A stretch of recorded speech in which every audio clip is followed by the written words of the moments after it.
podcast. We have an awesome founder and a exciting new emerging brand to showcase for you guys in the world of swimwear and eco fashion. Kerry Sykes is a fashion designer and entrepreneur and the founder and CEO of BAYE London, an eco luxury swimwear and resortwear brand. Born in South Africa, Kerry built her deep technical design expertise working in London's premier lingerie and swimwear space. Her career has been uniquely shaped by global travel and a personal passion for coastal culture. After decades of experiencing the frustration of poorly fitting swimwear and navigating her own personal battles with body image, Kerry launched BAYE London to challenge the traditional boundaries of the industry. The brand's name is an acronym for Be All You Envision, reflecting a foundational ethos centered around female empowerment, self-love, and radical body positivity. Kerry, thanks for coming on, spending a little bit of time with us. Thank you so much for having me. Thank you. It's a real pleasure. So I know I gave a little bit of a tease on your background, but, born in South Africa, worked in London, building a swimwear brand, here in North America now and all over the world. And it sounds like you've had a bunch of different cool experiences that kind of shaped, your personal, ethos around why you launched this brand and also an interesting professional background. So maybe you can tell us a little bit about yourself. I know you were born in South Africa, but where'd you grow up? What'd you study? And how did you get into the swimwear world? I grew up in Durban in South Africa, which is on the East Coast. So it's actually very similar to where I'm living now in Florida. Right by the beach. Absolutely always loved the hot weather. Why I lived in England for 25 years, do not ask me. But the great thing about living there was that you obviously have the ability to travel a lot. And my husband and I have done a lot of traveling through our lives. And I grew up in Durban. I studied fashion design. Always had an absolute passion for fashion. I started sewing when I was 12 years old, sewing my own clothes, and absolutely loved it. And I used to do in South Africa, I actually did mainly women's wear. I did some men's wear as well. But then when I moved to the UK, got into the lingerie world, supplying white label, designing specifically for brands and large department stores, and right the way from high end to everyday kind of product for people. And we also did swimwear and nightwear. But I found that throughout traveling, and you're going on all these beautiful resorts, and you're going, to beaches and things, I could never find swimwear that actually fitted me properly, that I felt I could wear throughout the day and feel comfortable and confident in. I personally have had sort of body image, problems throughout my life. And I think a lot of women do, and I just wanted something that I felt I could actually walk around on the beach on without having to cover myself up all the time, but actually felt nice in, and not having to have the usual tummy control black swimwear and that gets thrown at you when you're specifically a certain sort of age. It's like, well, you need to hold yourself in, and everything was really not nice looking and not sort of sexy looking, and anything that was nice looking didn't have everything built into it that I felt that was needed for swimwear. So I decided to really launch my own brand. We were moving to America, to Florida, as I said, because we wanted a more outdoor life. And so I thought I would launch my own swimwear brand. And the fit has been the most important thing for me, to make sure that it actually fits properly. And so we tried the garments, fitted them on various body shapes and, heights of women. And, so that really to make sure that the fit actually fitted everyone and everybody felt confident in. And I have to say that is one of the feedback that we get from a lot of people, is that they just love the fit. They feel really confident. Actually, a lot of women wear our bathing suits as bodysuits now. So that's really great. But the other thing for me was that I wanted it also to have beautiful print and to have color. I didn't feel that it should be something that has to be all the time. And a lot of the prints out there I found were generic. You could see them everywhere, or they were typical swimwear prints. And so I design all my own prints myself. I pick all my own colors out. I design all my own prints, and they're specifically designed around a location, around a place that I've been to or that I inspired to go to. I try and pick out elements from those places and design my prints around that. And I found that being able to wear a printed swimsuit in bright colors and feel confident in that as well has also been a game changer for people.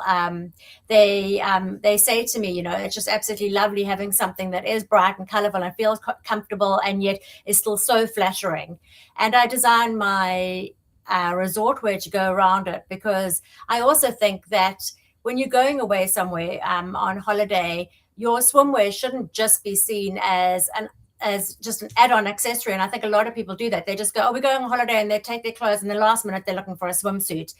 You're wearing your swimsuit the majority of the day, and so it should actually be the focus of your holiday.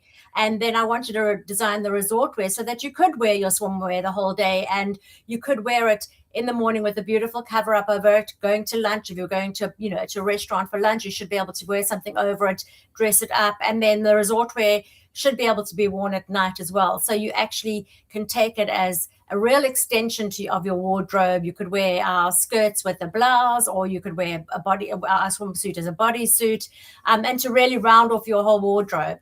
And so that's really been the aim. And it's been really interesting at being how well received it's been, how people have really loved it, and encouraged me to continue and to really expand the brand and expand the ranges that I'm doing. I love it. I love the tie-in to travel as well. I've been working in travel media a little bit this year, and something that was interesting that I found out, talking to one of the largest retailers out there that I never, in the dress wear, kind of like the high-end dress wear space. I never knew this, but every season, every quarter, they borrow from a particular region to inspire their designs. One quarter they might do Ireland, the next quarter they might do Santa Fe, New Mexico, and it kind of subtly shows up in the designs and the patterns and the cuts and the types of items that they showcase. But I never realized that was kind of part of the ethos. And one thing that my wife has really been challenging me on this year is you can kind of tell I'm a Southern California surfer. And I kind of, historically have just dressed that way no matter where we were going, whether we were going to Europe or whether we were going to Mexico. And, I've been traveling a lot more internationally. You and I just talked a little bit off camera about my trip recently to Costa Brava, southern Spain, into the south of France, into Cannes. And, this year I really leaned into it. I got all the linen shorts and the linen tops, and, really tried to kind of dress the part, so to say. And I felt like I was respectful of the culture. I wasn't being an ugly American. Felt I fit in a little bit more confidence, and going to dinner and going out at night. But I'd be curious, kind of how do you see travel and fashion almost being hand in hand and important, and why do people borrow from where they're traveling as kind of how they kind of dress up for different trips and holidays and things like that? I think that historically, from a fashion point of view, fashion designers throughout the years have always got inspiration from places and, places they've been to, things that they've seen in different places. You see that historically in prints and in garments. And I think that is something that is inspirational for a designer. You can't just get your inspiration out of thin air. People always say, where do you get your inspiration from? But you can't. And so for me, it's definitely been a case of places I've been to. And I try and also incorporate things into my prints, as you mentioned, incorporating things into your prints. Our current print that we're doing is the Florida print, and so the palm tree was incorporated into the Florida print, because palm trees, so much part of Florida. And then in my Cape Town range, I did the protea, which is the national flower of South Africa. But then I wanted to incorporate animal print into that, because animal print is obviously a huge part of Africa as well. But I didn't want to do it in a traditional way, so I put it actually into the protea itself. So you can get inspiration from so many things, and because there's so many diverse cultures everywhere. There is out there for designers to use. And I think it's exciting that when you do go to a place, if you have got something, as you said, that sort of represents the culture. I think people actually really respect that. It's the same way as if you go somewhere and you try and speak a little bit of the language, even if it's just hello, thank you, or goodbye. People really appreciate that. And so I think it just adds a little bit more fun if you're going somewhere on holiday and you have got something on that represents that culture in a way. But I try and do it in a way that's subtle, so it's not very obvious. As I said, like with the animal print, I didn't want to do an obvious animal print, something really subtle and something a little bit different. Because if you are buying something, that's a little bit more high end, which my product is, you do want something that's different and something that's going to stand out a little bit and look unique in a way. And so that's what I really try and do in my designs. And I think that's what you'll see when you see high end, especially couture type designers. They elevate an element of something into a way that it might be subtle in a way, but to the eye, to people that have got a fashion eye or looking for something, they actually recognize the inspiration from that design. Can you talk about the idea of eco luxury, because that seems to be a trend that's also going kind of hand in hand. The more high end something is, the more people want sustainability, and they want to if they're spending a lot of money on something, they want to feel good about the purchase and that it's good quality material and that it's being a good steward of the earth. And whether that's eco luxury in the resorts and the places that people are traveling to, the restaurants that they're dining on, eating farm to table, or the things that they're wearing. Can you talk about the idea of eco luxury as it pertains to the collection? Well, that's been really important to me. I'm really against fast fashion. I think that people that are buying fast fashion are actually doing a disservice, not only to people that are in fashion, but also to the earth. And I think it's been really important to me. And our fabric that we use for our swimwear, we use a fabric called EcoNull. It's actually made from plastics that are gathered from the sea, from old fishing nets and things like that. Wow, that's cool. So I'm really into making sure that the garments are sustainable. I use recycled plastic for my plastic bags. We use recycled cardboards and paper for our labels. It's a really important factor for me. I think that people should be willing to pay a little bit extra for garments that are made thoughtfully and that are sustainable, because ultimately you're doing the earth good. And then also the other thing is that you're not just getting something that's going to fall apart and in 2 seconds either, so that you're having to buy different ones. And you get people, I know a lot of people that say, oh well, I just bought this off Shein, or I bought this off one and it only cost me X amount of money. But I feel like saying to them, yes, but you can feel the difference. You can feel the difference in the quality. And not only that, it's only going to last like a week of your holiday. It's not going to be something that's going to last for a long period of time. And so I'm really, really for using sustainable fabrics. And, I'm trying to actually move my garment to be fully sustainable. It's a little bit difficult at this stage because obviously the more sustainable products you use, which just seems absolutely ridiculous, but the more sustainable things you use, the more expensive your product actually becomes. So, yeah. I used to, when I was in the lingerie game, and we had brands we were working with that wanted to go fully sustainable, and just trying to get in that game, trying to get your wire casings and your elastics, and there's all these different components, and people don't realize that if you're making a blouse out of sustainable fabric, you've got like one fabric, but for something like swimwear or lingerie, there's so many different components that you have to try and make sustainable. So I'm really proud of the fact that we, at the moment, our garments are made out of a really amazing sustainable fabric. It's from Italy. They're the world leaders in swimwear manufacturing fabric, and I'm willing to not discount the price of my garments in order to fit into people that want to buy something that's cheaper and not have something that's sustainable. For me, that's been a very, very important part of this journey for me. How do you find a product like that? I think it's called Econyl, ECONYL. That's such a cool story. Like, you see these Natural Geographic, snippets on social where you've got these giant boats that are hauling in like plastic from the ocean, and then they're turning it into pellets, and then those pellets are going back into products and cool things like your bathing suit. But Is that a hard material to source, or is that a conversation that you had to have with the supplier early? I think in the past it's difficult to source when sustainable fabrics weren't easily available. They now actually, you can get sustainable fabrics in China or wherever you're looking. But for me, I maybe have I'm a little bit suspicious of some things, and I'd rather go to a factory that I know is really renowned for their fabrics. And the fact that they use Econol, which is a fabric, is something that they've actually developed, and it's a yarn that is made from fishing nets and things that come from the sea. For me, is also part of the whole journey, because it kind of just like blends. It almost goes full circle, really. So it wasn't very difficult to find. I'd obviously known of this company for a long time. They are world renowned for their swimwear fabrics. But you can find sustainable fabrics and recycled fabrics. People are using them more and more and more. And hopefully, with the fact that people are starting to use them more and more and more, the price of them will start to come down.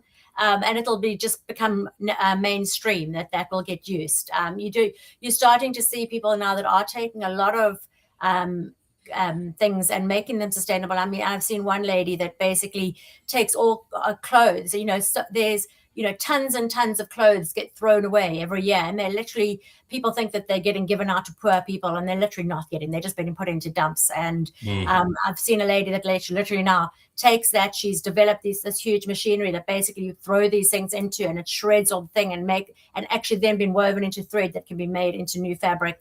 And to be used on garments again. So I think people are really becoming aware of it, and I just hope that people actually start to embrace it a little bit more, and actually start thinking that in this day and age it's worth spending a little bit more to actually protect the earth, because what we've been doing in the past has definitely not been doing a good job. Yeah, and I think also, like you mentioned, having something that lasts and that you don't have to buy 20 swimsuits a year. You can buy one and know that it'll last and it's durable. It is high quality, I think, is just as important as knowing where the materials come from, right? Exactly. So, very cool. I wondered a little bit about, obviously you're a classically trained designer, you know how to sew. You've spent a lot of time in kind of the creative side of the industry, kind of on the design side, from lingerie and swimsuits all the way, like you mentioned, for everyday types of garments.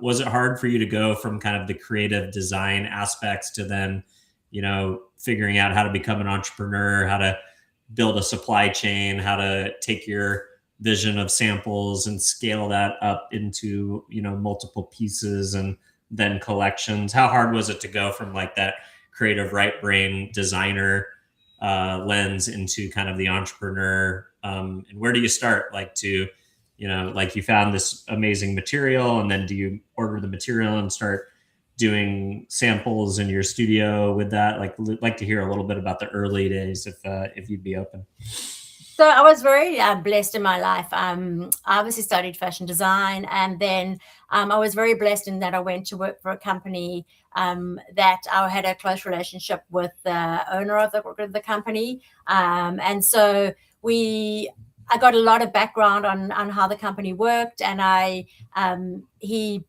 went from supplying chain stores to actually opening up his own stores, and I was really fully involved with that whole aspect of it. So basically buying the fabrics, getting the samples made, the patterns, right from the nitty-gritty of the patterns to the samples, fitting the garments. And so that process, for me, I kind of knew that whole process, and I had a lot of experience in that. And then when I went to England and first of all worked for a lingerie company, but after 2 years opened my own company, which I had there for 23 years. It was really the building of the relationship with the factories. Factories that I work with now, I've been working with for 26, 27 years. It's you build that relationship with them, you have that trust with them, and I actually allow them to source a lot of things for me. But there are trade shows that you can go to. So if you're wanting to start out, I would really recommend people, look up trade shows that you can go to, where you can go and there's loads of people selling different fabrics, different trims, different, items that you can put onto garments. And so you can actually feel and touch and get to know what is right and what feels right for your garment. And then it's really a case of experience and just time, learning what the correct fabric is, what the correct thing is for what you want to design, and learning how to fit them properly. I think you can't. I've been very lucky that I had a team working for me in the past. I had garment technologists, I had account managers, but coming back to now what I'm doing now, starting my own brand, and actually doing it all again myself. Challenge in part of a way, but actually it's been so refreshing to actually get back to doing it myself. Taking control of it again, and actually it actually allows me to ensure that what I'm wanting in that garment and what I want the fit to look like, what I want the garment to look like, it's actually coming out exactly like that. That's the beauty of having your own business and your own brand, is that you can do that. When you're supplying other people, they have the control over that. So it doesn't matter what you've designed in the beginning, they have the control of changing things up. And generally it always becomes down to cost, and you're taking things off your design and it ends up not looking anything like what you've designed in the first place. So when you've got your own brand, the amazing thing has been able to have control of what it actually looks like and feels like, and what fabrics I'm using, and having control over the costing of it, and whether or not I'm willing to take a cut in margin to ensure that I can use a more expensive trim on something. But it's been a long journey, like learning all the intricacies of running a business, the financial part. I'm so blessed at the moment to have a great team. We're a very small team. I have Heather that works for me. She's my national sales rep. She's been amazing, because coming to America has been a whole different kettle of fish. Learning all the terminology, learning the way things work. I mean, it's such a huge, massive country. And I have Ingrid, who works for me on my marketing, who's absolutely incredible and amazing. And, everybody is so passionate about the brand, which has been fantastic for me as well. Just the fact that they're passionate about the brand, they want to help in any way whatsoever, and everybody's hands-on. It's not a case of, this is my little part, I'm only going to do my little part, which is another thing. I think getting a good team around you is the most important thing. And I don't think it's the amount of people that work for you. I think it's actually the quality of people that work for you that's the most important thing. I think sometimes you can get people that work for you that actually bring things down, because you spend so much time dealing with politics and trying to negotiate them, that you actually start losing touch of what the whole thing is about. Yeah, well, especially with AI now, right? You can have smaller teams doing more things. Yeah. I mean, AI is it's a great resource. I still think it should be something that's used as a resource and not something that actually takes over from everything. I've had people saying, well, AI can do all your prints for you. I don't think AI could I don't think AI can do that. I don't think you can take away from somebody actually designing something by hand. I'm so old school that I don't even do CAD designing. I still do everything. I have to have Katie in England, who's worked for me for 20 years doing my CADs for me still. Luckily, she knows exactly what I like. But I just think that you can't take away from that. And even from like marketing and stuff like that, you can tell when something's not right. People are starting to do all their photo shoots using AI and stuff like that. And I think I don't really believe in taking jobs away from people. I still think you can tell. If it's like a reprint of something, like, you're just trying to quickly send something out, fine. But I think it's still amazing if you can go and be part of that whole creative process of putting a photo shoot and a catalog together, and, being there and actually, getting the energy from the people. You're not getting that by just taking something and just shoving it onto somebody that's online. So, so I think that, AI has got its place, but I do feel that, the personal touch is still the most important thing. Yeah, I love it. It's funny. I was having a conversation with somebody about AI the other day on the show as it pertains to advertising. And one of the interesting things that are happening is now all the social media platforms are requiring that you label anything created in AI, including ads. And when you look through the ad libraries, the ads that were created with AI, even the ones that are good, when consumers see made with AI tagged in the social post, they have an automatic reaction to be like, oh, I don't trust that because it was made with AI. And those ads are not getting clicked. They're not getting engagements they're getting deranked in the platforms. They're costing more money to push out. They're less effective. So now there's this kind of swing back to where like real is the premium in which like good ads and good social posts and good performance inside of media is now, there's now a premium on reality, I guess, for lack of a better word, because these platforms, people just don't trust AI, even if they can't tell if it's AI. So. Well, that is, I mean, I actually had a meeting with somebody who's been in the industry for 30 years in the US with a huge swimwear brand.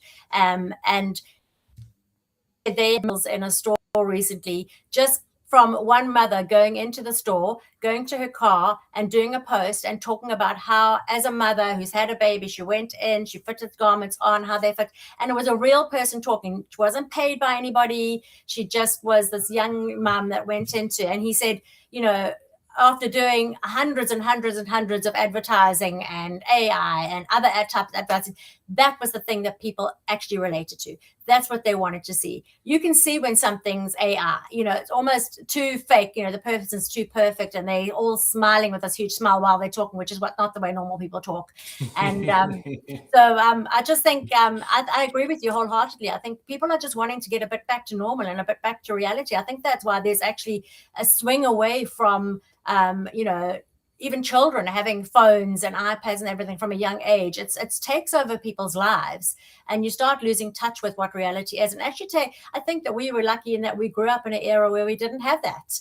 You know, totally. We learned how to actually entertain ourselves and to have fun in a more real way. I've started myself now when I'm going to, you know, I went to the 4th of July fireworks, and my brother said, "Oh, you're not bringing your phone with you?" And I said, "Well, why? I'm going to go and look at the fireworks. I'm never going to post pictures of a firework, you know, and if I'm going to put a picture on, well, who wants to look at a picture of my firework anyway, you know?" So I said, I might as well just rather go there and actually enjoy the experience myself. And I think that, you know, I think that's where that we actually need to actually start focusing on more real things. And I think that's, you know, that goes back to the whole AI thing, you know, that, you know, and so it's not just from the advertising, it's from from everything in life. You know, let's get back to nature. Let's get back to real reality and things. Yeah. And I think it, like on the travel side as well, you know, my daughter is an influencer and she has like 60,000 followers on Instagram. And this is the first time we went on vacation where I thought like, oh, okay, I wonder if she's going to create like all this travel content. She actually created like no content about the trip. She just wanted to be on the trip, enjoy the trip. Anything that she created while we were on the trip, she could have created at home. You didn't even know the difference. So yeah, it's funny how even like people who are, you know, doing social media, are good at social media, doing influencer marketing, it's that moments, especially like you were talking about, like going to the 4th of July fireworks or travel, like they want to be in the moment and experience it. Exactly. And, you know, I'm not taking anything away from people that are influencers and people that are, you know, doing that and making, you know, getting followers and making money from it. I mean, it's at the end of the day, that's a job, and that's their job. And, you know, but I do feel that, you know, we've gone away from actually, as you say, experiencing things ourselves. And I think that we shouldn't be out there all the time trying to video our lives and not actually taking part in our lives. We should actually be enjoying our lives. And that's why I think, you know, for me with the swimwears, you know, I want women to be able to, you know, actually enjoy their lives and actually enjoy and feel comfortable and feel confident and go places and actually be part of it, feeling confident, not always trying to hide themselves away or feeling uncomfortable or not feeling like they can go walk down to the beach and in their swimsuit and have a swim.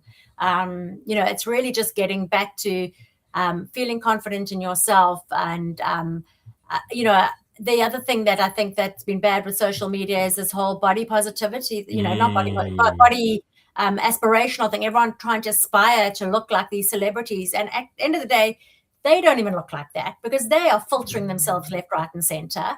So, you know, I just feel that we need to actually start taking a step back and going, oh, hold on a second, let's actually start being a bit more real. And actually, let's start being more confident in ourselves. And, you know, by designing something that allows women to feel that has been really amazing for me. And to see it in women and to see it when they're buying it or they're in a fitting room. When I've been to, you know, we do a lot of trunk shows and you see women coming in and they actually come out of the changing room into the shop in the swimwear. I mean, who would ever have done that in the past? Never. But because they feel so confident in it, they feel so comfortable. And so that's just been amazing for me. So maybe you could talk a little bit more about your go-to-market, actually, because that's a big part of our audience is, marketers, and I feel like people can learn from any type of industry. So when launching a new swimwear line in the kind of resort luxury, like with all the elements and brand aesthetics that you have, body positivity, thinking about like kind of this travel motif, London, Cape Town, Florida, beachwear. What is your go to market? I know that we talked a little bit. We actually met through an event that you're participating in next week, which is the Modern Day Wife series, which is this kind of high end female showcase community that I'm a media partner of. And then I was talking to your colleague off camera about the active show. So it feels like, kind of getting into the real world and letting people kind of look and touch products and feel it and see what they're like, whether you're talking to consumers, like MDW, or whether you're talking to the trades at something like Active. How important are kind of these real world events for you as a opportunity to get the brand in the hand, whether it's trade or consumer? They've been really important for us. We haven't done a lot of them. I think some of them have been quite difficult because you find that the buyers go to these events with specific brands in mind, and they go, I think a lot of buyers have sort of closed off looking at new brands. The market is quite difficult at the moment. So they go to ones that they've known in the past, and they just go for it and they buy from them. And so they don't even sort of spread their wings a little bit. We've been very blessed that we've had some actual head office people coming to our stand and actually loving the product, and so making us nominated vendors, which has been amazing. And we do a lot of trunk shows, and I think the trunk shows for us have been amazing because we go all around the country. We've got, I think at the moment we've got 15 on at the moment. Wow. And it really gives us an opportunity to be out there for people to really feel. I think, it's very difficult just being an online brand. You can't really, in this market, unless people are willing to buy it, try it on, send it back. And there are people that are willing to do it. And I probably do a lot of it myself because I don't have time to go to the shops. But I think for people to feel the quality and to put it on really sells the product. And so really getting it in front of the people, whether it's a consumer or the buyers at the trade show, has been a must for us. And we have probably done more sales through that than actual online sales because people really feel the difference. They can feel the difference when they have the product in hand. So those sort of things are really important, and we do try and do them, but we are quite select about which ones we do. We're quite picky about which ones we do. The one we're coming up with, obviously the Modern Day Housewife, really sounded for me like a real opportunity for us to go there and put ourselves in front of women that are looking for something that's a little bit more sustainable, a little bit more elevated. And I've got the opportunity to actually go on a panel and to talk in front of people and talk about the journey and what I actually stand for, which is also lovely for me to have that opportunity. So we're doing that. We've also been given the incredible opportunity to be one of the brands that's going to be in front of the stars at the Emmys. They have these private shopping events before the Emmys, and we're going to be one of the brands that's going to be there. So that's going to also, introduce us to, not only influencers, but stylists, and also to actors and actresses and that, which will be amazing. It's a different world out there. It's very different to when I grew up. Literally, I think if you can get onto something where somebody sees somebody famous wearing it almost, that you'll take off. So it's just getting it seen, getting it out there in front of people and in front of as many eyes as possible. But for a new brand, you haven't got the millions that people spend. These other brands that are out there and that are established, they're spending, hundreds of thousands a month on their marketing and on their advertising. And as a new brand, you don't have that. So you have to take every opportunity that you've got. And for us, the biggest thing for us has been really doing the trunk shows, and we have people that come towards us. There's also affiliate opportunities that we do. So we're doing an affiliate program through TikTok. We're actually doing it with a company that is going to be making sure that they select the correct affiliates for us. Because is that like a TikTok shop situation? So it's people who have their own TikTok profiles, and what they do is they will then it's a whole nother thing. It's like an influencer based thing, but they will basically, get the product. And if they love the product, they'll promote it. If they don't love the product, they won't promote it. But if they promote the product, then their viewers obviously see it, and then they actually then will get a commission from.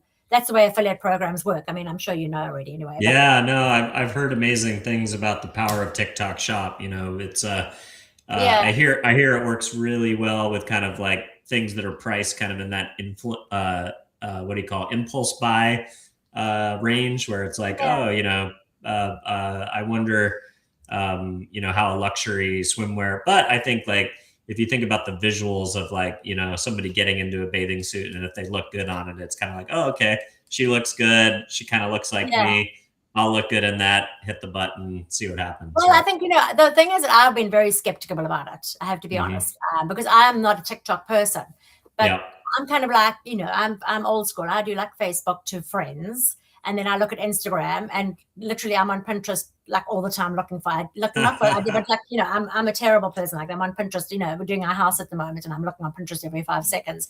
But, I like to get inspiration from things. So I see, and I see different things. But TikTok, from what I've heard, is actually really starting to take off, and it's really taking off in the older market. There's a lot of the older generation, and I say older, our swimwear is marketed from 35 upwards. I have people in the 80s wearing it, but then I have friends of mine whose daughters then go and steal it from them and wear it as well. So I think there's a huge spectrum, and what I like about it is that I don't think the affiliates are all beautiful looking influencers. They haven't got the perfect bodies. A lot of them are just normal people, and that's what I really want. I want to really showcase the fact that our swimwear is made for normal people. Normal women can wear it and feel and look amazing in it. So I'm hoping that that's going to be a really good route for us to actually get more eyes on the product. But, time will tell. You guys have also had these try it on parties, utilizing kind of highly intimate, community driven, hosted private fitting parties for groups of women. This is a super high touch way to build community and brand loyalty. How do you go about kind of finding, like, it almost feels like the old Tupperware party, idea. Yeah, but how do you find, someone to host something like that? Or like, how do you build that kind of a channel? You took the words right out of my mouth, because when I started the brand, I actually I took 3 suitcases of swimwear to South Africa, and I contacted friends, and I said, "Why don't you host a party for me?" And it was so successful. People absolutely loved it, because when you're inviting people to your house, and you're generally inviting friends, and you're having a few glasses of champagne, and then you go and fit on something, you don't feel self-conscious. It's not like going into a store and then having a salesperson standing outside the room going, "Does it fit?" And then you've got to go, "Oh, no, it doesn't fit. It doesn't go over my bum." When you're actually with friends and you're in a comfortable environment, in a home environment, it's actually a wonderful way to actually to promote something like this. And we generally just have people, we'll meet somewhere and we'll go, "Oh, if you'd like to have a party at your house," and people go, "Oh, we'd love that. I'll invite 10 friends around. We'll go set up the thing, provide some bottles of champagne. They'll do some snacks. We give a gift away at the end of the evening as a sort of like, fun part of the whole thing. Let's all like put our name in a bottle and pick out, and whoever gets the bottle gets the gift at the end of the evening, and just makes it a really fun experience." I just felt like it should be something that makes it a little bit more fun and interactive, and that people can get the opportunity. I think that whole old school way of doing party plan, there used to be a lot of party plan things besides Tupperware. The people used to plan, and it was really makeup with Revlon. And I actually think people love it. Women love it. So many women are working day and night, and they're at home, and they don't have the opportunity to have these. And it's a wonderful opportunity to actually let women get together and do something fun, and not we just don't have the opportunity to do that anymore. Even the old days of having book clubs, hardly anybody does that anymore. I mean, my mom went to a book club always, and that was a wonderful opportunity for her to get together with her friends. So we really try and do these as much as we can, and we do find them that they're a lot of fun, and the women that actually do them actually love them. I love that. So Your current line, we've talked about, inspires from Cape Town, where you're from, London, where you spent a big part of your career, and Florida, where you are now. Without spoiling too much, are you thinking about teasing any other global coastal destinations for future launches? What's on your mood board today? Oh, yes, I can definitely tell you without spoiling too much Let's because they're going to be go. coming out very soon. Our new ranges are actually based around the Caribbean. I So love we've got, that. yeah, I've got two prints. I always do a what they call a panel print, which you can go on sarongs, and it's like a focal print. And then I do an all over print, which is like my protea print, which is basically the same sort of design all over the garment. So I do that always. I've designed the Caribbean print, and it's all based around shells and starfish. And so that's really exciting. And then my other range that I'm bringing out is going to be the Paris with Love. So that's very inspired by Paris bows. Paris always is like much more frilly, and it's got bows. And then the fleur de lis is obviously very Parisian. So the fleur de lis, and it's got more Parisian sort of colors like red and pink, and then the navy and a pale blue. And so those are the two new ones that are going to be coming out, which is really been really exciting, and I can't wait for them to come out. I feel like I've been working on them for ages.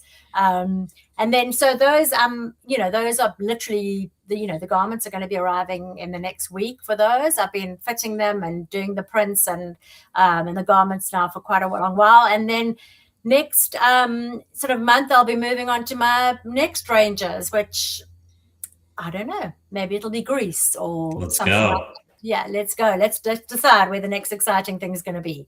I But love yeah, it. just so much fun and so exciting to do them. Well, amazing, Kerry. Well, it sounds like you're building a wonderful company with a great brand purpose and a lot of good vibes, whether it's travel, sustainability, or body positivity, all good things. If folks want to follow along or maybe try on some swimsuits, where would you like to send people to learn more and check out the lines? So they can go to our website, which is www.bayelondon.com, BAYE London.com. We're very happy for people to order, to try on, send back, if it doesn't fit. But generally, I would say 99.8% of the time, nobody ever sends anything back. And we are at a lot of Monkeys stores around the country. And at the moment, where we are based at the moment, we're in the Ponte Vedra Club and Inn. We've just started. We're just new out there, so mainly online, and it would be really lovely to engage with more people and get feedback from people and see how they love the product. Amazing. Well, appreciate you spending some time with us today. Hope we get a chance to meet when you guys are in Southern California next week. And for those of you who are watching for the first time, don't forget to give us a follow or a subscribe. If you're listening to the show, a honest review on whatever platform that you're listening on is how we find a larger audience organically. And last but not least, if there's maybe a creative out there that you think would be inspired by learning the story of Kerry going from being a creative to an entrepreneur, or maybe someone who would be just interested in checking out a really cool new emerging fashion brand inside of this core pillars of travel and body positivity and sustainability, don't forget to share the show. And with that, I will wish you a great day. Appreciate you coming on. Thank you so much. It's been such a pleasure and lovely talking to you. Cheers. Bye-bye.